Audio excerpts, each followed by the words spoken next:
3 படம் அவர் கூட நான் ஒர்க் பண்ணியிருக்கேன். ம். அப்போ வந்து ஒண்ணா இருக்க கத்துக்குன்னு ஒரு படம் பண்ணேன். ம். ம். பண்ணும்போது அவர் அந்த படத்தினுடைய கருத்து இதெல்லாம் பார்த்தாரு.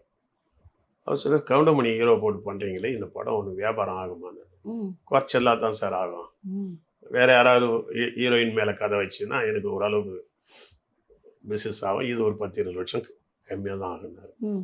ஏன் பிசினஸ் கம்மியாகும்போது உனக்கு இடிக்கும்ல? ம். பரவாயில்லையே சம்பளம் இல்லைன்னு 10ன்னு நினச்சிக்க வேண்டியதுதான். ம். அப்படின்னு நினச்சி நல்ல கருத்து சொல்கிறோம், சம்பளம் வேணாம் அதில் அப்படின்னு நினச்சிக்குவேன். ம்.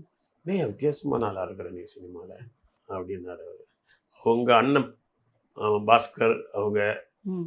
அவங்கெல்லாம் எனக்கு தெரியும். ம். இளையராஜா சார் ஏற்கனவே நாங்கள் வந்து என்னன்னா அந்த வேதாத்திரி மகரிஷின்னு ஒருத்தர் ம். அவர்கிட்ட தியானம் பண்ண போவாங்க. ம். பி லெலின் எடிட்டரு எனக்கு ஃப்ரெண்டு. ம். அவர் கூட நான் போயிருக்கிறேன் சார், நான் பர்சன் ஞாபகப்படுத்தி. சரி உனக்கு டைரக்டரே சம்பளம் இல்லாமல் பண்ணுறேன் இல்லையா, ம். நான் இந்த படத்தில் எனக்கு சம்பளம் இல்லைன்னாரு. ம்.